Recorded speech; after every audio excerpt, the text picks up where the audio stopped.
isip at puso ng Pilipino. DZRH, Operation Tulong. Kasama ang Wonder Woman ng lahat, si Miss May Binauhan, ang tulungang may kasamang balitaan. Live sa DZRH Radio, DZRH TV at online DZRH Operation Tulong.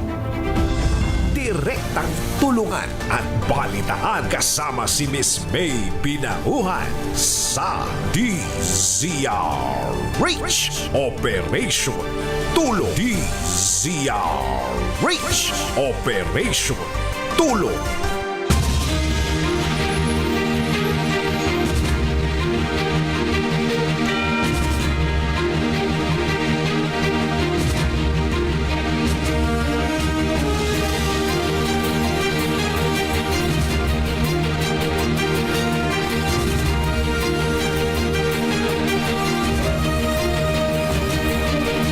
Good morning!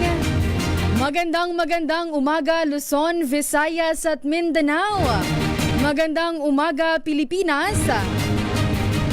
Ngayon po ay araw ng Huwebes, Thursday na, June 18, 2026. Sa pangalan pa rin po ng ating Wonder Woman, Miss May Binauhan, samahan niyo po ako dito sa DZRH Operation Tulong hanggang alas 11 ng umaga. Ito po si Wina Pearl Hesoro. Yan, magandang umaga po. Magandang umaga sa ating mga nanay at tatay, sa ating mga lolo't lola dyan, at syempre sa ating mga jeepney drivers, sa ating mga tricycle drivers. Magandang umaga po. Ngayong umaga marami po tayong pag-uusapan. Marami pong ganap. Dahil mamaya po, meron pa rin tayong pasyenteng tutulungan ngayong araw. Yan po ay si Kuyang Ernulfo Rio III.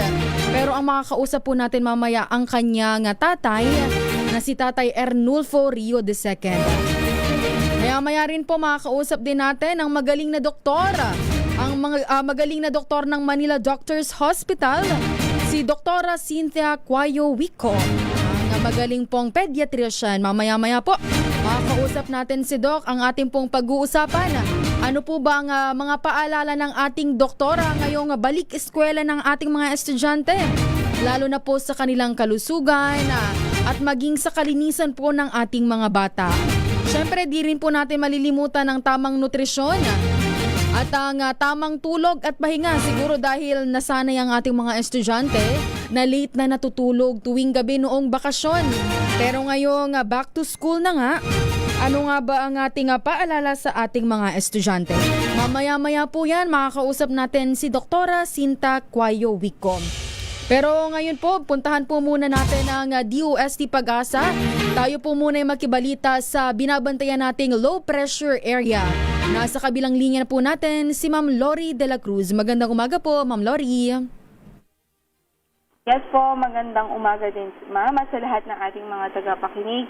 Patuloy pa rin pong makakaranas ng mainit at maninsang panahon ang malaking bahagi ng ating bansa dahil easterlies po ang prevailing na weather system sa ngayon at wala tayong inaasahang malawakang pag-ulan liban sa mga localized thunderstorms.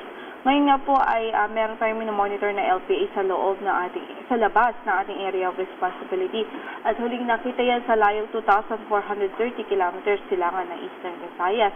Maaari po ito pumasok ng ating area of responsibility by Saturday or Sunday at once na pumasok po ito bilang bagyo, papangalanan po natin itong si Bagyong Francisco. At sa ngayon, mababa naman ang chance ng landfall scenario. Maaari lamang po ito maghatak ng habagat o southwest monsoon by next week. Ma'am Lori, isang tanong lang po Ma'am Lori. Ma'am, ngayon po binabanggit nyo easterlies pa rin yung mararanasan natin. Pero ma'am, ito po ba ang mga mainit na panahon ng ating heat index po ma'am? Kamusta po? Sa ngayon, hindi na po tayo nag-i-issue ng heat indices for now. Pero asahan natin may kainitan pa rin at may kataasan pa rin ang ating mga temperatures lalong-lalo na naka-monsoon break tayo, ibig sabihin yung mga pag-ulan natin ay reduce po, halos mga localized thunderstorms lamang. So ating advice na mag-ingat pa rin sa mga possibilities na effect ng mainit na panahon such as heat stroke, heat cramps, at even heat stress po. Tapos Mama Lori, ito po ang binabantayan po nating LPA. Inaasahan na papasok sa Philippine Area of Responsibility by Sunday. At mababa naman po ang chance niya na mag-landfall sa kalupaan. Tama po yan, ma'am. Ayun. Maraming salamat po, Ma'am Lori. Good morning. Yun po ang nakausap po natin mula po sa DOST Pag-asa, si Mama Lori de la Cruz. Yan po binabanggit ng ating ahensya ng DOST Pag-asa na by Sunday, inaasahang papasok ang bagyo sa Philippine Area of Responsibility. Pero ngayon nga po, meron po siyang medium chance na maging tropical depression sa loob po yan ng 24 hours ng 24 oras. Pero huli po itong namataan sa labas po ng Philippine Area of Responsibility sa layong 2,415 kilometers east of Eastern Visayas. Ayon po sa Pag-asa, may chance po ang LPA na maging mahinang bagyo sa loob po ng 24 oras. Kung sakali pong pumasok sa PAR, ito pong bagyong binabanggit natin ay tatawagin po sa pangalang Francisco. Yan po sa mga kababayan natin dyan, ingat-ingat po tayong lahat. At bukod po dito, kahapon nga po meron tayong pasyente. Walang iba kundi si Nanay Juana Baruela. Siya po ay taga Angono, Rizal. Si Nanay Juana po ay walang trabaho at dating labandera.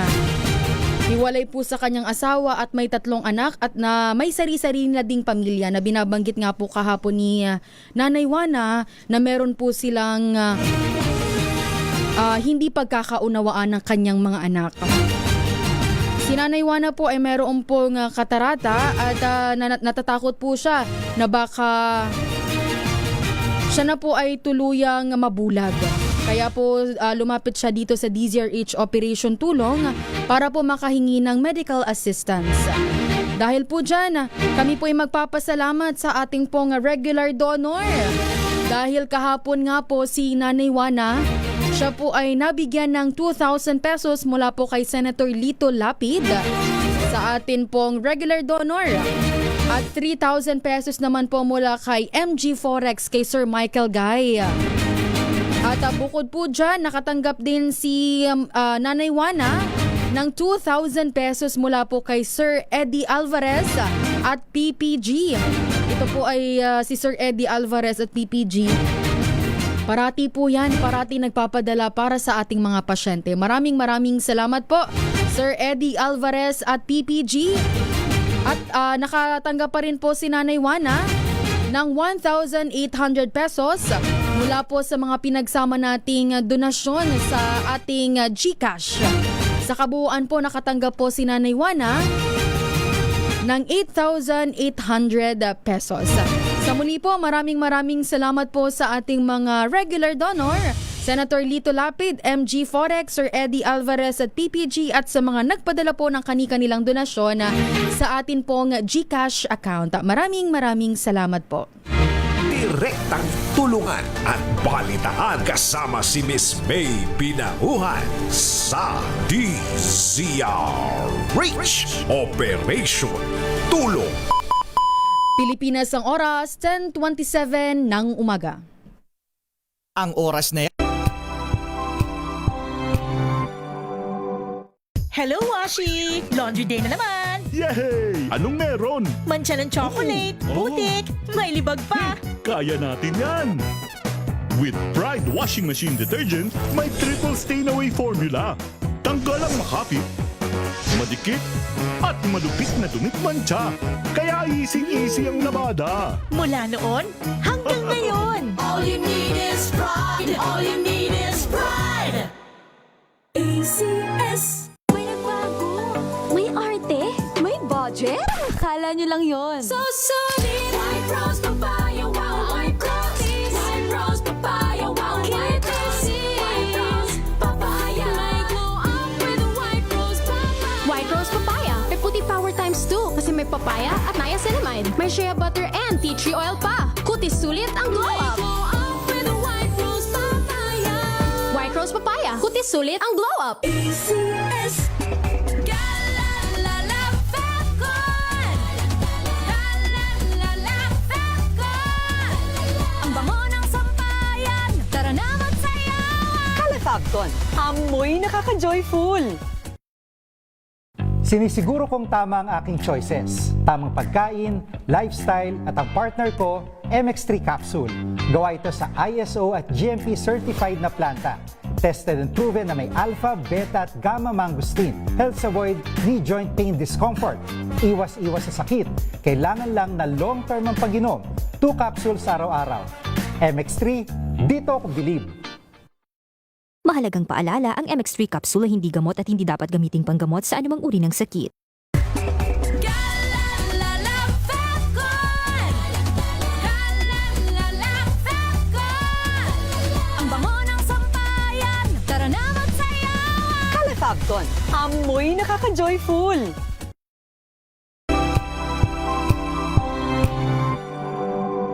Wow, ang saya. Isang barangay na labada, puro mancha pa. Goodbye, pahinga. Mommy, isang laba lang yan sa Pride Bar Blue. May powerful stain-away enzymes na malupit sa dumit mancha. At di masakit sa kamay. Isang laba lang yan. Hello, pahinga. Hello, Pride Bar Blue. ACS. Maulan man, no worries na amoy kulog ang damit. Charm Fapcon. Bangong kumakabloom. Tanggal amoy kulog sa bango ng charm. Kaya gamit ko, Charm Fapcon with Bloom Fresh technology. Kills 99.9% of kulob-causing bacteria. May aroma burst pa of thousands of flowers and berries. Ang sampay sa loob, no amoy kulob. Bangong kumakabloom sa charm. Charm Fapcon. ACS. Tinesting. Sinuri. Siniyasan. Ang resulta? Super effective ang Shield sa pagpatay ng bakterya at virus. Shield Antibacterial Soap. Believe ang mga eksperto sa Philippine Nurses Association. At si Mami. Tiwala ako sa Shield. Shield Antibacterial Soap. Napatunayang mabisa. Ang mga nurse, tiwala. ACS.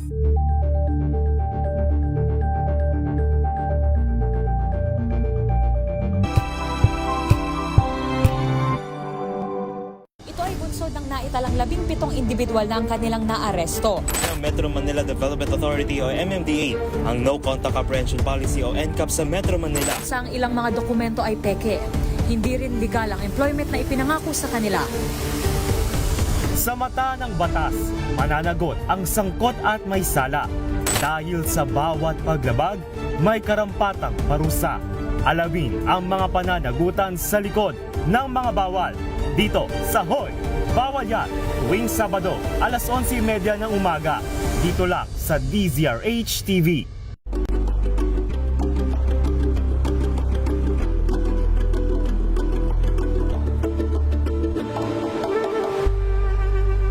Tumunog na ang gandingan para sa kalikasan. Ang nagkamit ng parangal bilang Best News Anchor ay walang iba kundi si Angelo Palmones ng Magandang Umaga Pilipinas, DZRH Radio 666 kHz.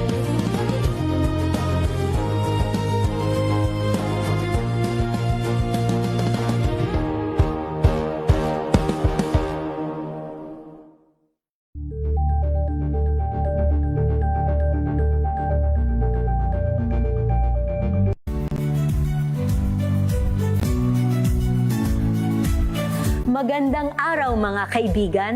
Ito po ang inyong balerina ng bayan, si Lisa Makuha Elizalde, na nag-aanyaya sa inyong samahan kami at ang aming mga espesyal na panauhin para sa kalahating oras ng masayang kwentuhan sa aming programang Art to Art, kung saan ang usapang sining at kultura ay para sa lahat. Huwag kaliligtaan, tuwing linggo, alas 3:30 ng hapon, dito lamang sa DZRH Radio, DZRH TV, at via online streaming.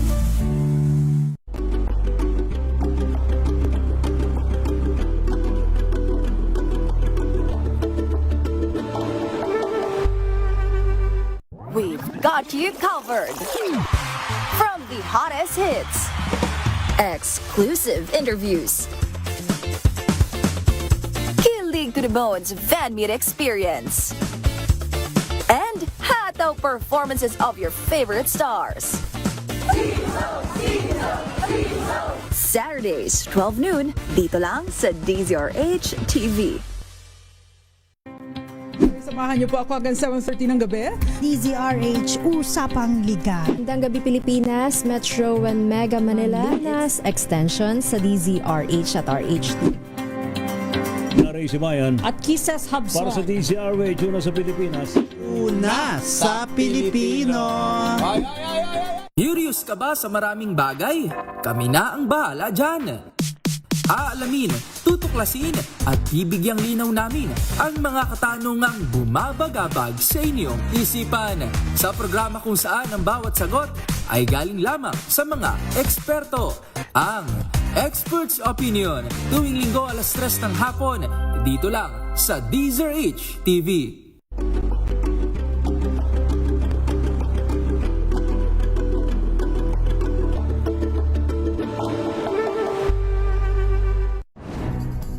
Good vibes ang hanap mo? Dito ka na sa sigurado! Mula sa mga istoryang nagbibigay ng inspirasyon hanggang sa mga kwentong may dalang solusyon. Mga balitang pampagaan, pakiramdam at pampaganda ng araw. Hindi lang basta good news, kundi the better news.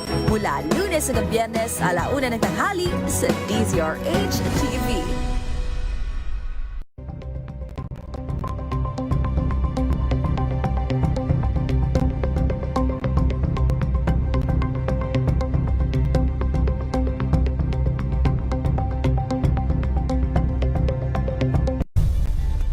Nagsimula sa pangarap hanggang sa maabot ang tagumpay. Iba't ibang kwento, iba't ibang mukha ng atletang Pilipino. Mas pinatindi, mas pinalakas, at mas pinaaksyon.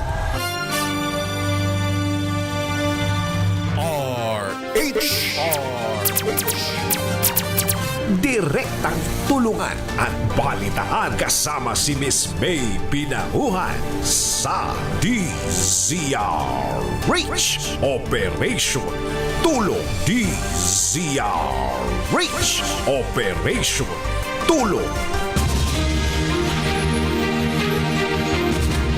DZRH Operation Tulong. 10:36 na po ng umaga. Sa punto pong ito, dako na po tayo sa pasyenteng atin pong tutulungan sa araw na ito. Walang iba po kundi si Kuya Ernulfo Rio III, 25 years old, mula po sa Manila. Si Kuyang Ernulfo po ay persons with disability at meron po siyang epilepsy. 6 years old pa lamang po si Kuya Ernulfo. Dumudugo po ang kanyang katawan at mababa po ang kanyang platelet. After 5 years po nun, na-confine po siya sa Philippine General Hospital dahil nga po sa kanyang karamdaman. Nagkaroon din po ng sugat sa kanyang utak kung saan dumudugo rin po ang kanyang tenga at ilong. Noon po ay sinalinan siya ng dugo. Gumaling naman po si Kuya Ernulfo, pero nagkaroon po ulit siya ng karamdaman. Ito pong focal epilepsy na kung saan bigla na lang po siyang natutumba. Ang kanyang tatay naman po na si Tatay Ernulfo Rio III o Ernulfo Rio II, siya po ang nag-aalaga sa kanyang anak na si Kuya Ernulfo. Wala din po siyang trabaho at ang kanyang asawa po, ang kanilang nanay, ang nagtatrabaho. Maliit lamang daw po ang kinikita ni nanay para po sa pambili ng pangangailangan nila. Pero dito po nga sa Philippine General Hospital ay nakakahingi naman po sila ng libreng gamot. Nakakahingi rin po sila ng tulong sa DSWD every 3 months, pati na rin po ang gamot. Pero kinakailangan pa pong magpa-laboratory ni Kuya Ernulfo, kaya po lumalapit po sila sa DZRH Operation Tulong para humingi po ng tulong o medical assistance. Nasa kabilang linya po natin ang kanyang tatay na si Tatay Ernulfo. Magandang umaga po, Tatay Ernulfo. Magandang umaga po sa inyo lahat. Opo, Tatay. Andyan po ba si Kuyang Ernulfo? Opo, andito sa tabi ko na nakaiga dahil nahilo nga. Nahihilo, opo. Kamusta, Tatay? Kailan po ang last check-up ni Ernulfo? May puro yung last na punta namin, tapos April 27 ang balik. June 27. June 27. July.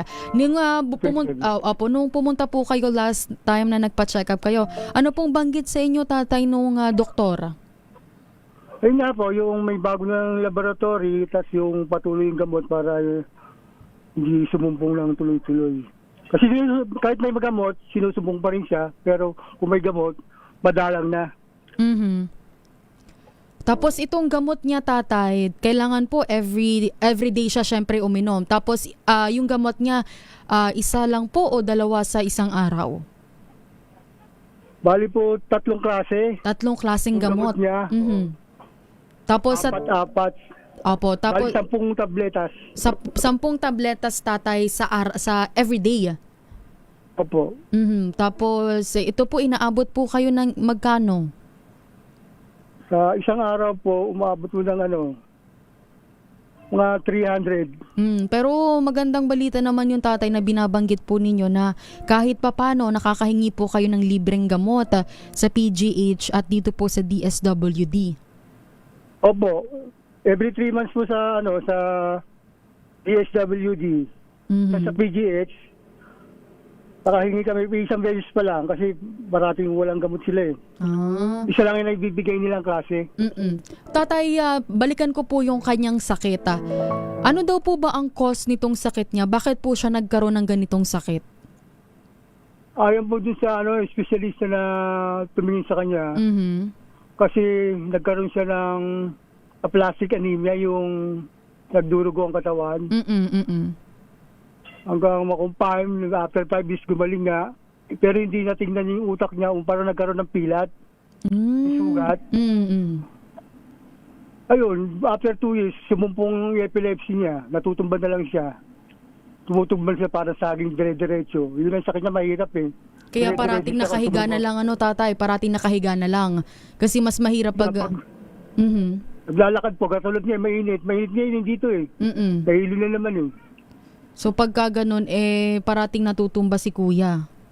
O masama ang pagkakatumba niya, tumatama ang ulo. Oo, dapat yun ang ating alagaan, na wag tatama yung ulo niya. Yung parati yung masama yung epilepsy niya, hindi niya alam. Hindi niya nalalaman matutumba siya. Bigla-bigla na lang pong susumpong. Oo.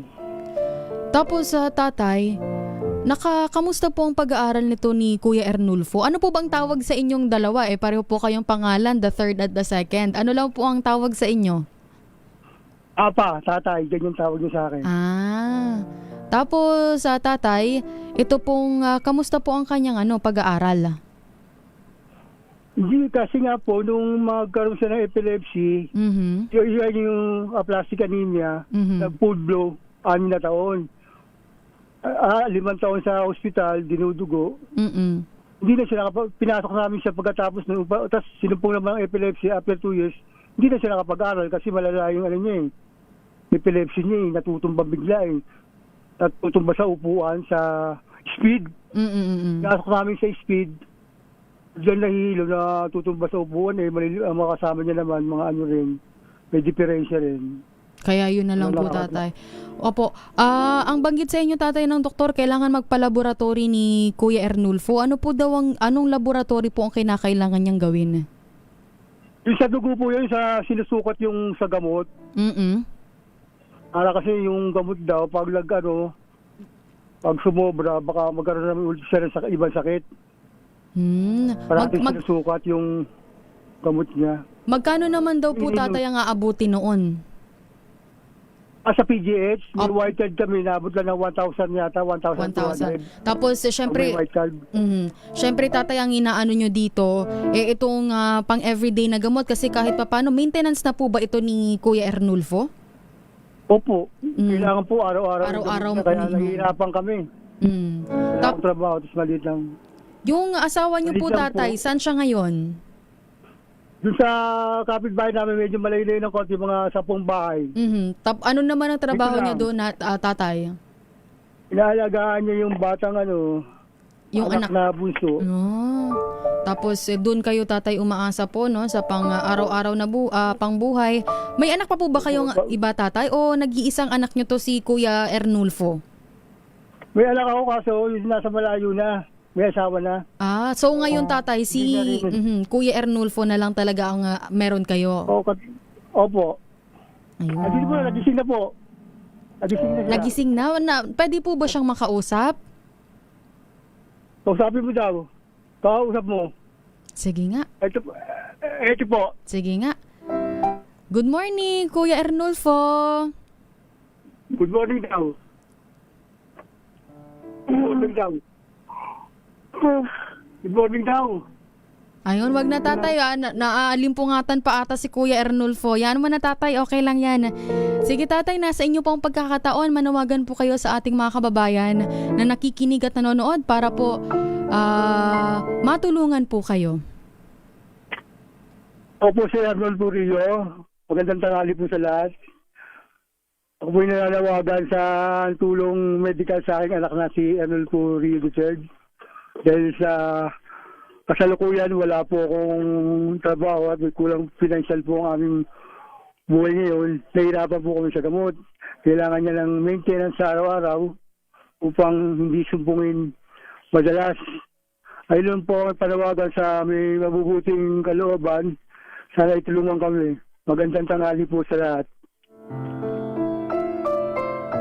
Yan po ang nananawagan po ngayon ay si Tatay Ernulfo Rio II. Siya po ang tatay ni Ernulfo Rio III na meron nga pong amplasty anemia at meron din pong epilepsy. Para naman po sa mga kababayan natin na gusto pong magbigay ng kanilang tulong, pwede po kayong magpadala sa aming pong GCash account. Ang GCash account po ng DZRH Operation Tulong na 0956-197-9471. Ulitin ko lang po ang GCash account ng DZRH Operation Tulong na 0956-197-9471. Pwede nyo pong ilagay dyan na ang donasyon pong ito ay para kay Kuya Ernulfo Rio III. Pero pansamantala tatay, tanggapin nyo po muna ang tulong na ibibigay po ng ating regular donor. 2,000 pesos po tatay mula po sa ating Senator Lito Lapid. Maraming salamat po sa GCRH sa pagtulong. Apo. At tatay, dadagdagan pa po natin yan. Magbibigay pa po ng 3,000 pesos mula pa rin po sa ating regular donor na si Sir MG Forex, si Sir Michael Guy. Sige po tatay, pasalamatan po natin sila. Maraming salamat po sa mga mabubuting tao na tumulong sa amin, sa aking anak, kay Sir Lapid at kay Mr. Forex at sa DCH na patuloy na tumulong. Hanggang ngayon, hindi ako kinalimutan at tumulong pa rin. Maraming po sa inyo lahat. Opo tatay, magpagaling po ha. Pasabi po kay Kuya Ernulfo na tibayan niya lang po kahit po kayo. Tatagan niyo lang po ang inyong loob. Ingat po kayo tatay, wag niyo lang po ibababa ang telepono at kakausapin po kayo ni Ate Daisy. Salamat po. Sige po. At yan po ang nakausap po natin ngayong umaga. Ang natulungan po natin ay si Kuyang Ernulfo Rio III na mula po dito po sa Metro Manila. Sa atin naman pong pagbabalik, makakausap na po natin ang ating magaling na doktor, si Doktora Cynthia Cuayo Wico. Pilipinas ang oras, 10:48 ng umaga.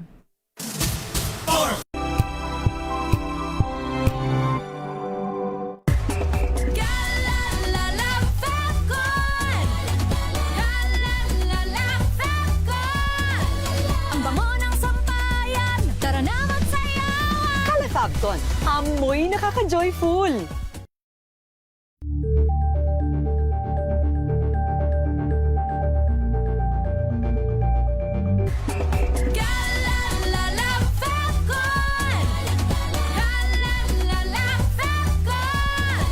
Ang bango ng sampayan, tara na magsayawan. Kala Fabcon, amoy nakaka-joyful.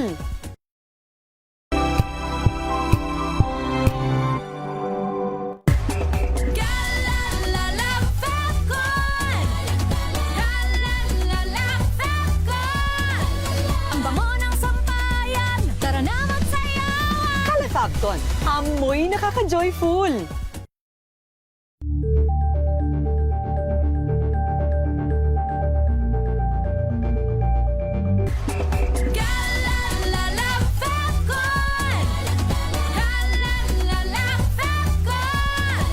Ang bango ng sampayan, tara na magsayawan. Kala Fabcon, amoy nakaka-joyful.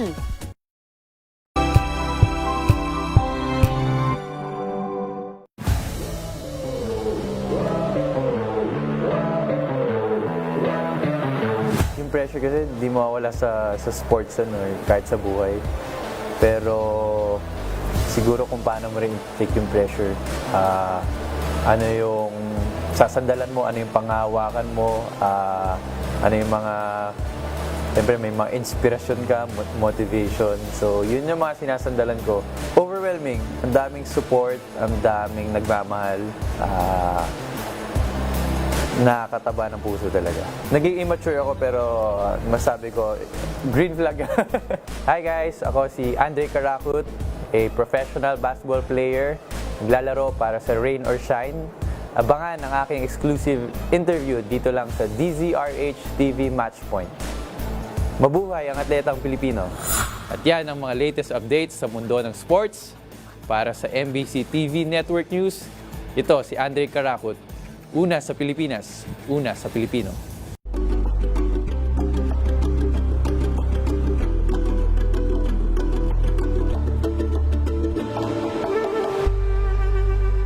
Maagang balitaan, maagang usapan sa mga issue at balita. Kasama si Kuya Angelo Palmones sa Magandang Umaga Pilipinas. Mula Lunes hanggang Biyernes.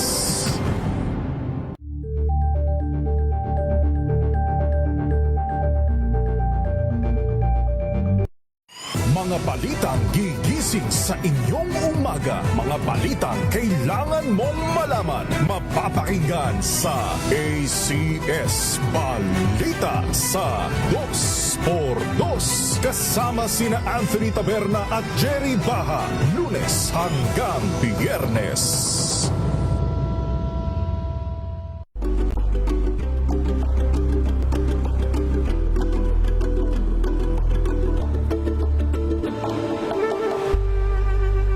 Alamin ang mga maiinit na isyung pambayan, mga balitang kailangan mong malaman, usapin sa pamahalaan, politika, ekonomiya at kabuhayan. Ito ang mga dapat mong malaman, pakialaman at pag-uusapan dahil kayo ang tinig ng mamamayan dito sa Damdaming Bayan. Live sa DZRH Radio, DZRH TV at DZRH Digital. Kasama sina Lakay, Deo Macalma at Elaine Apit. Araw-araw, Lunes hanggang Biyernes. Damdaming Bayan. Direktang tulungan at balitaan kasama si Miss May Pinahuhan sa DZRH Operation Tulong. 9 minuto na lang po bago mag-alas 11 ng umaga. At sa punto pong ito, atin na pong makakausap ang magaling na doktora. Ang ating pong pediatrician wala po sa Manila Doctors Hospital. Magandang umaga po, Doktora Cynthia Cuayo Wico. Good morning, Doc. Magandang umaga. Doc, di ko na patatagalin pa to, Doc. Ano po ba, Doc, ang inyong mga paalala po para sa ating mga nanay, lalo na po ngayon na balik eskwela ng ating mga estudyante? Ay, dapat nga talaga yan. Kasi pagka papasok na, siguraduhin mo, alam mo ang oras ng pasok ng anak mo, gaano kalayo kayo sa eskwela, gaano katagal ang biyahe, gaano katagal mo siyang ihahanda bago pumasok. Therefore, anong oras kayong matutulog sa gabi, babawasan na natin ang pagte-television o kung ano man ang ginagawa. So, tulog ng maaga para gumising ng tama, o kaya kung panghapon, di mas magaling ng konti. Kaya lang, hindi sila makakatulog ng hapon. Ayun. So, yun lang yun. Mhm. Pangalawa, is tingnan natin kung ano ba ang, halimbawa, lalo na yung mga bago-bago pa lang pumapasok, magbabaon ba sila ng pera, magbabaon sila ng pagkain, kanin at ulam, magbabaon sila ng tinapay. Pero pagka nagbaon silang ganon, siguraduhin mo, alam nilang buksan yung kanilang baon. Alam yung halimbawa tinapay na nakabalot, pinag-practice mo na siya kung paano, halimbawa yung isang tasty o isang pandesal, pinalamanan mo ng kahit na ano, alam niyang balatan yon, alam niyang kainin yon. Practice kayo sa bahay. So, kunyari, papasok, maglalagay sa bag, o time now ng recess, kukuhanin mo yung bag, may baon siyang tubig. Alam mo yon, yung parang dress rehearsal. Ayun. Oo. Nakakalimutan natin yun kasi kung minsan hindi naman, sa dami ba naman yung papasok, hindi naman yan maaasikaso lahat ng teacher. Ayun. So, kailangan tayo, sa bahay pa lang, alam na natin kung ano yung looking forward tayo kung ano yung mga gagawin ng anak natin sa loob ng eskwelahan. So, practice ang kailangan natin. Pero Doc, ano po ba ang madalas pong sakit na nakukuha po ng ating mga estudyante sa paaralan? Meron po ba, Doc? Pagka kasi may sipon na yung bata, wag mo na papasukin. Kasi makakawa yung nasa harapan niya, magbabahin siya yung nasa side niya. Tapos kung aircon pa yung kwarto nyo, talaga namang magkakapalitan ng ulo yung mga yan. Kasi hindi naman ganun kakonti ang eskwela natin, lalo na sa public school. Maski na sa private school. So, tapos, nagkapagka magbahin yan, nagsinga ng sipon, umubo yan, isang katerbang mikrobyo na ang lumalabas, ang virus. So, dali nating makahawa. So, kung meron na siyang lagnat, may ubot, may sipon, makakatulong tayo sa kanya, makakatulong tayo sa iba, huwag na nating papasukin. Mag-communicate na lang with the teacher. Hindi naman yung nagme-medicine na isang oras na absent na, malaki mawawala. Kailangan lang natin silang ipahinga, painumin ng maraming tubig, at kung kailangan gamutin, sa bahay na lang po tayo para makapagpahinga. Ayun. Doc, nabanggit niyo po kanina ito nga bawasan na nga po ng ating mga estudyante. Parang idisiplina ng mga nanay ang kanilang mga anak, nabawasan na ang panonood ng TV o kaya naman na cellphone para makatulog ng maaga. Pero Doc, speaking of tulog, ilang oras po ba talaga ang kailangan natulog ng mga estudyante natin? 8 oras. 8 hours, Doc, no? Oo. Lalo na yung mga lumalaki, kailangan kasi silang matulog talaga. Parang to restore their energy. Oo. Kasi hindi pwedeng hindi. Tapos, alam mo yung mga yan, kahit nasabihin mo, papasok sa eskwela, after pag pumasok na yan, kahit nakamo half day lang yan, hindi na yan makakatulog ng tanghali. So, wala na silang yung, parang, yung nakakatulog ng tanghali, nakakagbawi-bawi ng konti. Wala na yun. So, maaga pa lang, pagdating sa bahay ng bata, pakainin ng konti, pagpahingahin, huwag nang panoorin ng TV, mag-aral na para agad makatulog. Okay? Kasi wala namang mangyayari kung hahayaan mo pa silang mag-YouTube, mag-TV, o kaya mag-iPad. Ito ang ating problema. iPad or iPhone. Yan ang problema natin ngayon Kasi kung tayo nalilibang tayo sa iPad, iPhone, di syempre ang mga bata. So isipin natin, mas kailangan nila ang tulog. Mas kailangan nilang kausapin mo. Kasi sila makinig at manood sa iPad or iPhone. Ayun. Doc, panghuling tanong ko na po, Doc. Ano po bang inyong mga mensahe sa ating po mga magulang at estudyante para naman po maging ligtas po ang kanilang school year 2026 to 2027 at syempre maging malusog? Una-una, pagka oras na ng tulog, huwag nang manood ng TV.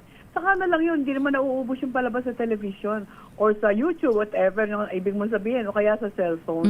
Matulog po tayo ng maaga. Kailangan ng mga bata ang tamang tulog sa gabi. Tapos, pagkagising sa umaga, siguraduhin mo, halimbawa, yung hindi pa pumapasok ngayon, siguraduhin mo, tama yung orasan mo. Pagkain, paliligo, pagbibihes, okay, paghakuha ng bag, nakahanda na dapat yung bag at lahat ng dadalhin para larga na tayo sa umaga. Kasi ang problema, lahat tayo nagmamadali sa umaga. Cramming na. Nakakalimutan natin yung pagkain at pag-inom ng bata. Ayun. So, yun ang practice nyo na yan kung hindi pa nagsisipasok. orasan mo. I mean, time it. Anong oras ba kayo gigising? Para tamang-tama yung pagbaba mo ng bahay, tamang-tama yung biyahe mo hanggang sa eskwelahan or paglalakad hanggang sa eskwelahan.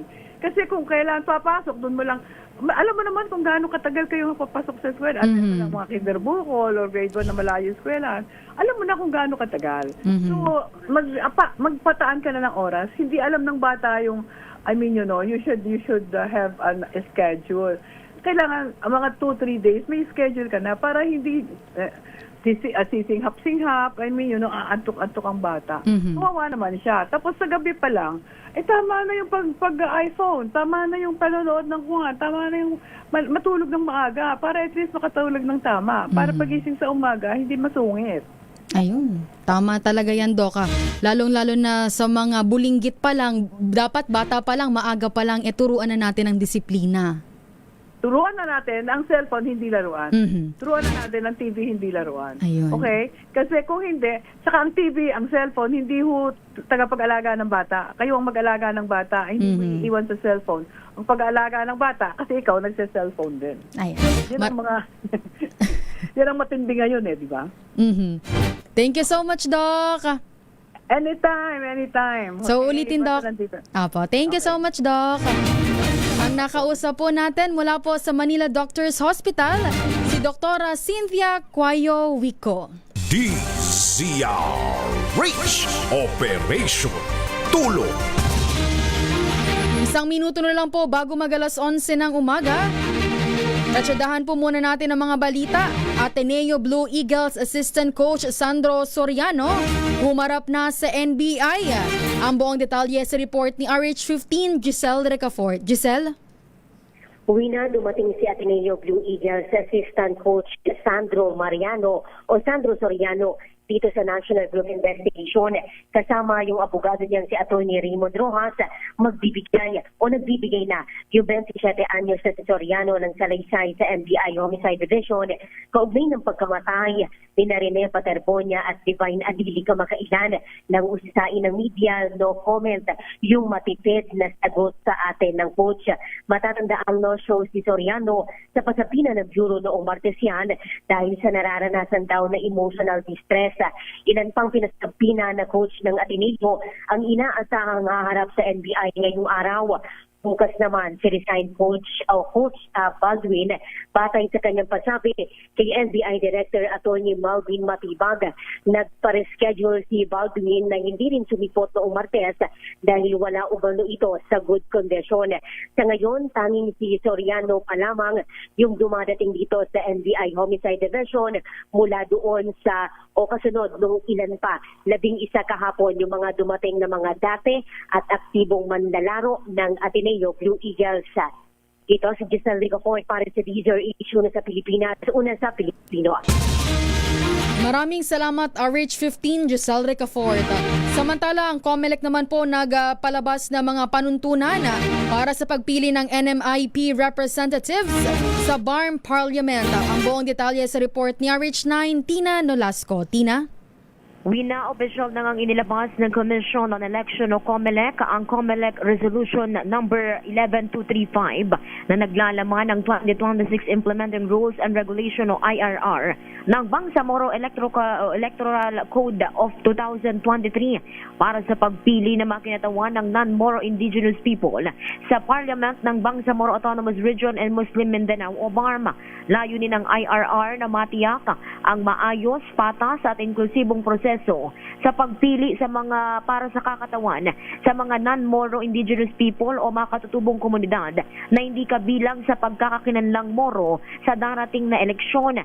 Sa 31 pahinang resolusyon, nilinaw din ang kahulugan ng mga terminong gaya ng Assembly Nominee, Bangsamoro Electoral Office, Community Elders, Traditional Leaders, Delegate, Indigenous Political Structure at iba pa, kung saan binigyang diin na ang pagkilala sa NMIPs ay base sa kanilang tribo na may organisadong komunidad sa isang partikular na teritoryo gaya ng Teduray, Lambingangan, Menubo, Dulangan, Erumano, Ne at iba pa. Nakasaad din sa resolusyon sa pagkakataon na magkaroon ng bakanteng pwesto pagkatapos ng proklamasyon dahil sa kamatayan, permanenteng kapansanan, pagkakasakit, voluntaryong pagbitiw o pagtanggi na gampanan ng tungkulin ay magasagawa ng Special Tribal Assembly o Special Intertribal Convention upang ihalal ang halili na dapat isagawa sa loob ng 15 working days matapos ang pagkabakante sa pwesto. Ito si RH19 na Nolasco para sa DZRH,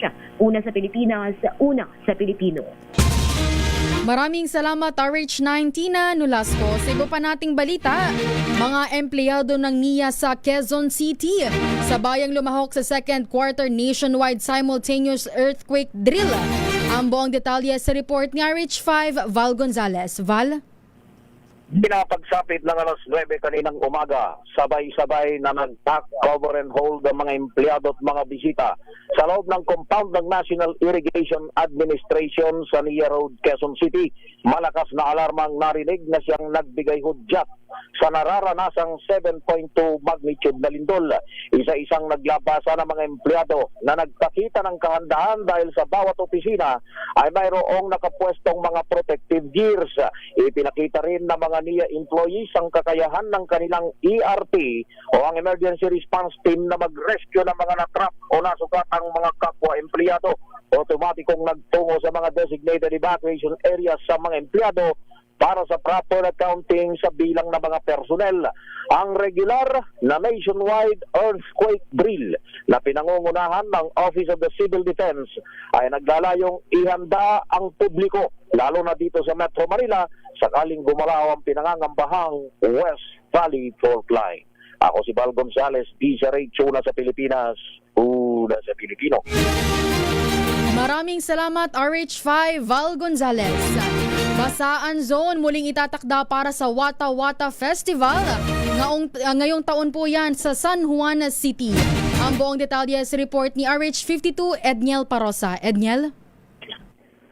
Wina, sa ikalawang sunod na taon, magpapatupad ng kontroladong basaan zone ang lungsod ng San Juan para sa tradisyonal nitong Wata Wata Festival.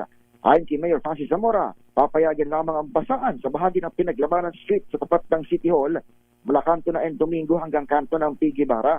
Nagpapakalap din ng pulis ang NCRPO at Eastern Police District sa syudad sa araw ng pista ni San Juan Bautista sa Hunyo 24 upang matiyak na masusunod ang nabanggit na ordinansa na nagbabawal sa basaan sa labas ng basaan zone. Inanunsyo ito ni Zamora kahit umalamang ilang residente noong nakarang taon dahil sinalimit ang kasiyahan daw, di gaya ng mga nakasanayan. Pero git ng alkalde, nakatulong naman ang basaan zone upang maging maayos na nagdaang wata-wata kung saan wala silang naitalang violator. Sakaling may mahuli ang otoridad na lalabag, maaari silang pagbultahin ng 5,000 piso o kulong na aabot ng 10 araw. Pakinggan natin ang alkalde. Ang lahat ng kalye, lahat ng lugar sa lungsod ng San Juan outside the basaan zone ay bawal po mangbasa. So yun po gusto nating ipaalam sa ating mga mamamayan. And last year when we implemented this, I want all of you to know that we had 0 violations. Walang naging basaan outside the basaan zone last year. Maliban sa pagbabawal sa basaan sa labas ng basaan zone, bawal din ang paggamit ng water bombs o plastic bottle, maging pagbubukas ng sasakyan sa mga kadaang motorista sa kasagsagan ng pista ng San Juan. Ako si Edniel Parrosa, nag-uulat para sa DZRH. Una sa Pilipinas, una sa Pilipino. DZRH Operation Tulong. Maraming salamat RH52, Edniel Parosa. Sa pamamagitan po niyan, dito na po nagtatapos ang ating isang oras na paghahatid ng tulong at serbisyo sa ating mga kababayan na may kaunting balitaan. Sa pangalan pa rin po ng ating Wonder Woman, Miss May Binauhan. Ito po si Bina Perlasoro para sa DZRH, una sa Pilipinas, una sa Pilipino. Pilipinas ang oras, 11:07 ng umaga.